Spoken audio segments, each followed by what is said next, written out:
Maka malaikat maut turun ke sini. Makanya ketika sakaratul maut sudah datang, maka yang baca Quran hentikan. Kenapa? Oh, memang gitu ya. Jangan semakin kenceng. Ayo Pak, insya Allah Pak, gitu. Al-Baqarah Pak, Al-Baqarah Pak. Al-Kahfi, Al-Kahfi. Enggak lah. Yang baca Quran berhenti dulu. Kemudian digantikan dengan kita mentalkin. Antum agak ke sana dikit. Masya Allah ya. Orang yang meninggalnya kooperatif ini.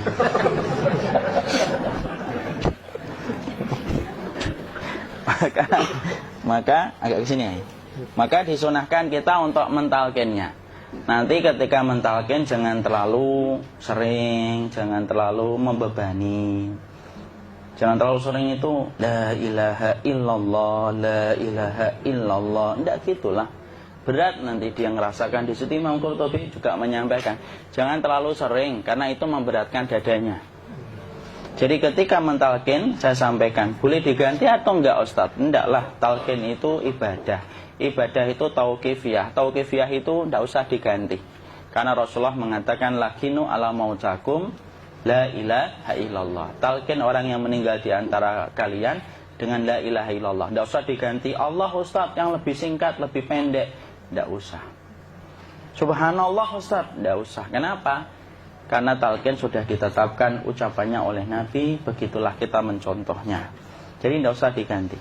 Cara mentalqin, jadi kalau keadaan sudah tenang, tolong kalau sudah sakaratul maut jangan ditinggalkan. Karena sesungguhnya pertempuran setan itu pada detik-detik kematian semacam ini. Dan betul-betul berusaha untuk menjadikan dia murtad. Nanti makanya di situ di buku nanti dibahas kan, pertempuran setan itu sampai detik-detik orang mau mati itu sudah ayo kufur, murtad aja tuh, kamu sakit kan? Nah, itu kayak gitu. Makanya jangan ditinggal. Capek gitu kok nggak meninggal gitu ya. Udah gantian mas. Dan jangan kemudian meninggalkannya. Mangkat dulu gitu. Enggak lah, janganlah. Terus ditampingi terus. Kalau bisa ya sudahlah, berikan waktunya kita untuk sementara waktu itu betul-betul berkhidmah kepada orang yang kita cintai terakhir kalinya. Cara kita kemudian mentalkin adalah, yaitu adalah di sebelah kanannya la ilaha illallah. Biarkan dia mencerna dulu, tidak usah buru-buru kemudian kita langsung nimpali lagi. Dia mencerna dulu sembari kita doakan, peluk, ya Allah dimudahkan gitu. Kalau ada orang yang bisa ngucapin la ilaha illallah, itu siapa yang memberikan itu Ustaz? Yang memberikan kekuatan Allah Pak. Karena ngomong aduh aja sudah tidak mampu.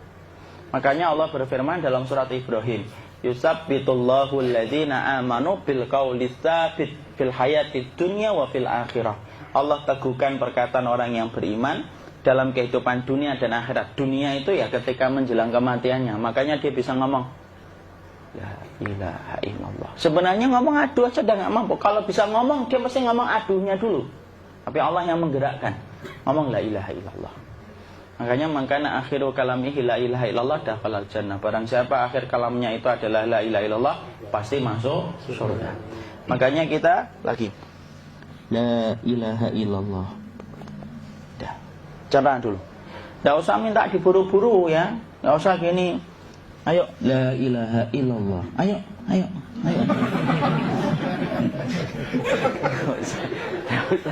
Enggak usah gitu. Ya, biarkan dia pelan-pelan gitu. Ayo tapak, ya Allah capek saya Pak. Enggak usah gitu. Ya, ucapkan la ilaha illallah. Kemudian dia mencerna. Lalu kalau dia sudah mengatakan, untuk mengatakan la ilaha illallah. Ya, kalau sudah mengatakan la ilaha illallah, berarti sudah. Enggak usah ditalkin lagi, enggak usah. Belum meninggal juga Ustaz? Enggak apa-apa, biarin aja. Dia di situ aja. Kecuali dia ngomong lagi dan enggak usah diajak ngomong, alhamdulillah ya Pak, ya Allah gitu. Terus dia jawab, alhamdulillah. Ya. Itu berarti ucapan terakhirnya alhamdulillah. Atau ketika habis ditalkin la ilaha illallah, dia ngelihat air. Nah, itu berarti ucapan terakhirnya air. Talkin lagi. Nggak usah marah. Aduh Pak minta air.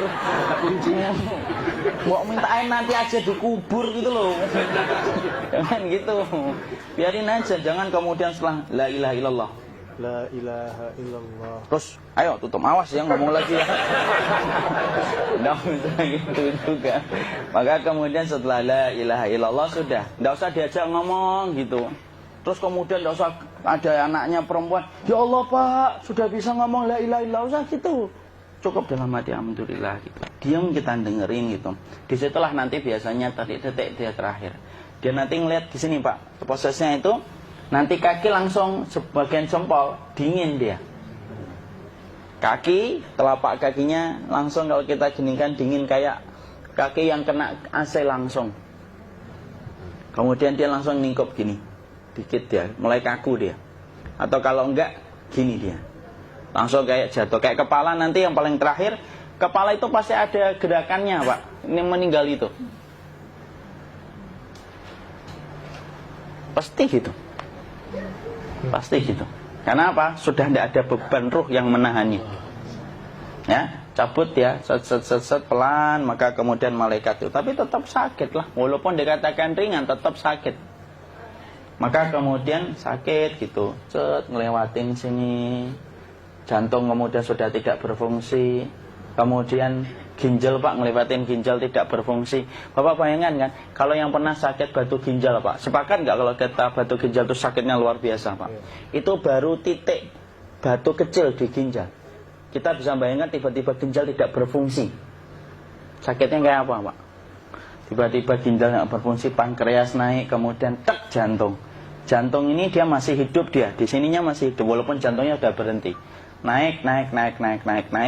Kemudian mata, dia ngelewatin mata. Organ tubuh yang paling setia sama ruh itu mata. Maka kemudian mata dia ngelihat dia, set. Ngelihat set keluarnya, set naik dia. Ya dilihat ini sama dia.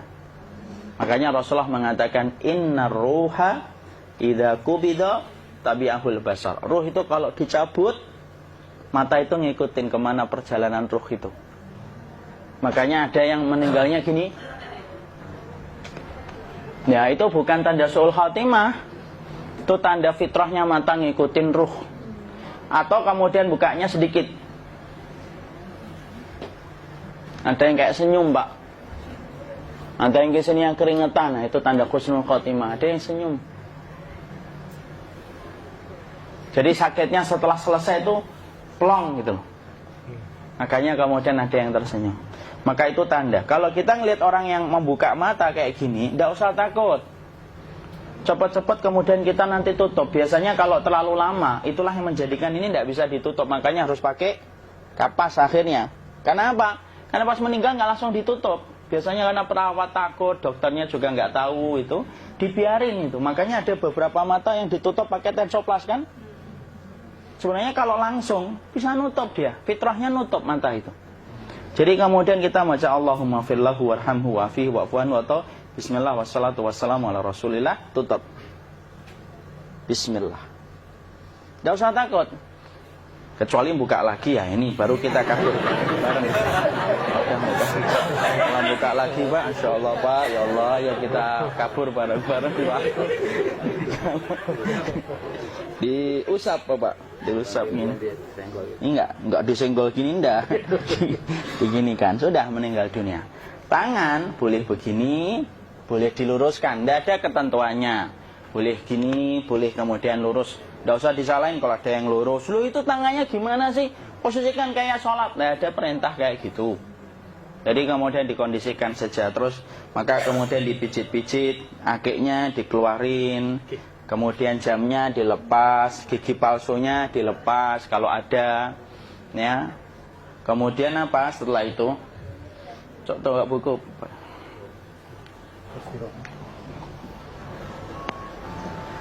Kemudian kalau bisa awal-awal, kemudian taruh buku atau sesuatu yang agak berat di perutnya ketika baru meninggal dunia. Kenapa kemudian ditaruh kayak gini?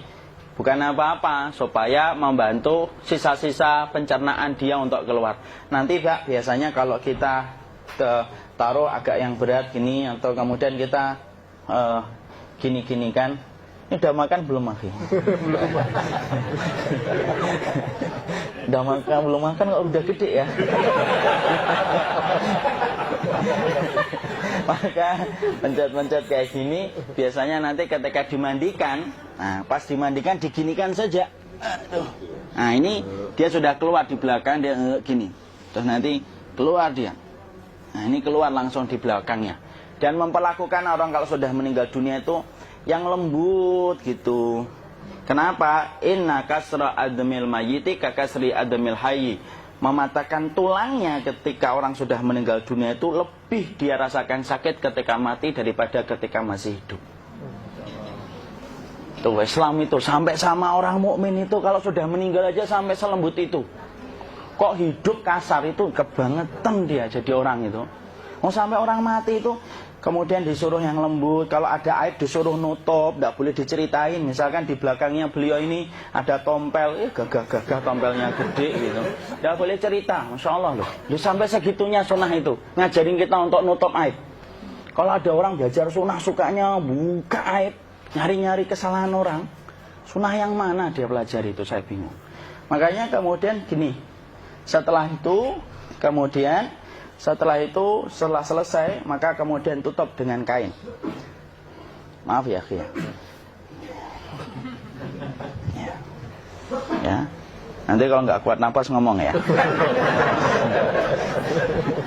Maka ditutup kayak gini, ditempatkan kemudian jangan di tanah, tapi di atas dipan. Karena apa? Syekh Abu Malik Kamal Said Salim dalam Sahih Fikih Sunnah menyampaikan supaya tidak cepat busuk. Dia taruh di atas. Kemudian ditutup pakai kain apa saja, ya, sembari nanti kita mempersiapkan tempat mandinya, tempat kafannya dan yang lain sebagainya. Maka kemudian kalau ada yang datang boleh dibuka. Kemudian kita mencium ininya apa? Kemudian keningnya. Kemudian kita berdoa, nutup lagi kayak Rasulullah ditutup. Kemudian yang datang terakhir itu salah satunya Abu Bakar. Dibuka kemudian beliau, ya Allah ya Rasulullah, engkau adalah orang yang percaya hidup dan matimu, dan tidak mungkin Allah itu mematikan engkau 2 kali ya Rasulullah. Maka kemudian ditutup kembali. Saat itu para sahabat dalam keadaan mendung semuanya. Maka disitulah kita lakukan kayak gini. Ditutup gini Ustaz ya.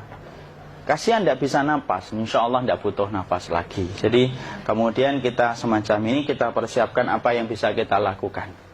Nah itulah proses kematian dari sakit sakaratul maut sampai kematian.